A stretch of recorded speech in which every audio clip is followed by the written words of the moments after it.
Hello, this is just a quick video on machine learning and how it applied to some breakthrough listing related projects over the summer.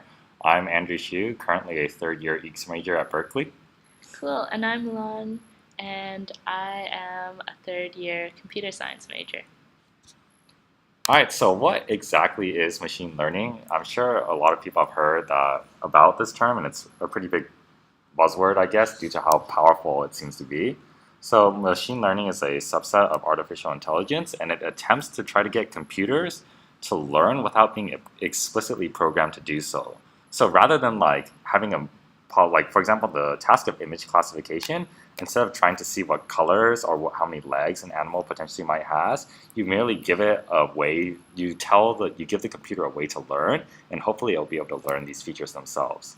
And this has proven to be an extremely powerful technique because now it's more generalized instead of trying to rely on human constructed features. And it also has become extremely powerful due to the fact that so much more data is available. So now you have a lot more training samples for your computer to actually learn on. Alright, so over summer, what we worked on was the GBT data. So this data set contains like millions of data points. So yeah, big data. But they're all unlabeled. Basically, they're on pairs and they're on and off pairs. So you have these on files in which you look at a star, then off, which you look at a different non-target source. And most of the signals we get from this can be considered to be RFI. However, what we're really interested is like something we call like a SOI, or a signal of interest. These would fall into one of two categories, either like a very distinctive, unique signal that completely doesn't match any of the RFI known to humans currently, or a signal which repeatedly appears in all the on files, but not the off. So over summer, we worked in using ML to like filter down this massive database from obviously very evident RFI signals to signals we might want to take a closer look at. We used two approaches. At first, we just took the data as it was, unlabeled, and by unlabeled, I mean like there was no code telling us like this is RFI or this is a specific type of RFI. You just have the data. And our second approach was to label the data ourselves as a certain category of RFI. We labeled it purely based on morphological features, like horizontal versus vertical versus diagonal signals, and we attempted to classify based on that.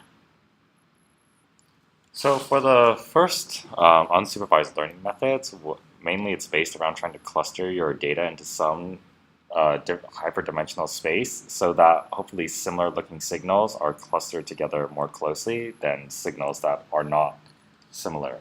So there are various methods of clustering, and their underlying principle is to try to exploit, hopefully there is actually some underlying structure in your data that separates, let's say RFI from not RFI. For example, principal component is one of these methods, and what it does is it tries to find some variables will probably explain a lot more of the variance in the data than some other variables. And what principal component analysis does is it tries to find like a vector space that maximizes the variance of the data, and then you project your data onto this lower dimensional space that should explain most of the variance. So it sort of gets rid of a lot of the noise. And then after that, you can run k-means on, hopefully you now have found many clusters, and you can run k-means to actually find like the center point of those clusters, and then be able to classify, like if you see a new data point, be able to classify this new data point into one of the various clusters you found. So one of the drawbacks of this technique is the principal component analysis sort of it finds what's the directions of greatest variance, but if your data isn't great or it doesn't have that great features, then oftentimes like what may have explained most of the variance in the data isn't exactly what you're looking for. So if you see on this graph, we do seem to have a couple clusters, but upon more closer analysis, the clusters weren't actually what we desired, which was clusters of very similar looking signals, which led to us considering actually labeling data ourselves and doing more supervised learning techniques. So the supervised learning is broken down into two tasks, either classification or regression, and I'll be mainly talking about classification since that's what we focused on.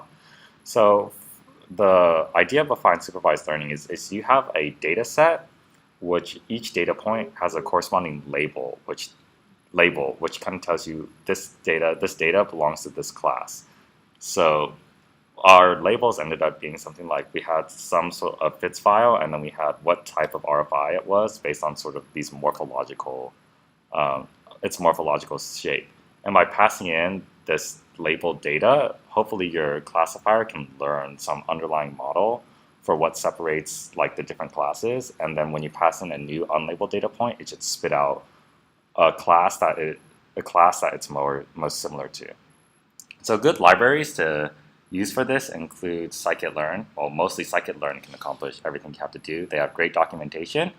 And the various classifiers we attempted to use include SVMs, which are support vector machines, logistic regression, and QDA and LDA, which is linear and quadratic discriminant analysis. There are also decision trees and a lot more other various classifiers. Oftentimes for this, how to pick which is the best one is often you sort of just try them all out, and you can read about their various pros and cons if you're more interested. So another important step in ML is trying to featureize your data. So like the data we got was, as you can see, these sort of long strips of radio signals, which were about 512 by 16. And that would be a lot of like individual data points to pass into a classifier. For example, that'd be 512 times 16 if you just use the individual pixel intensity values. And if you look at them, a lot of the intensities are probably zero. So you're passing in a lot of noise, which increases the variance. So that's where you have your featureized data, where you try to find like important things that more importantly characterize the data. So for example, if a lot of our data were these vertical lines, so we use something called histogram of oriented gradients, which would show you approximately like how much of our signal was like found in the like vertical direction. And off this featureizing is what you can get most creative with, and oftentimes like a good features can make or break whether or not clustering works actually, or not only clustering but just your classification in general. So you can see the results of some of these classifiers such as SVMs and logistic regression, and overall they perform at around like 75 to 80% accuracy, which isn't too bad but isn't great because I mean we don't want to throw away potential ET signals. But I think it does show that there is promise in this area and that it's definitely definitely worthy of more exploration. So in terms of future work, well, the first thing we need is more labeled data, and there's a couple ways of doing this. Like first, we could continue on the method we were using. We have a GUI. It's available on the GitHub, in which you have humans manually labeling data. And we currently have 17,000 data points. However, it's pretty expensive to get human labeled data. So our approach is going to be to use a GAN, or generative adversarial network, to generate more labeled data based on what we have. So let's say we have 5,000 points corresponding to category 1. The GAN will look at it and it'll try to generate some similar looking data with varying levels of noise. But essentially, when you have a small labeled data set already, the GAN will just work to make more of what you have.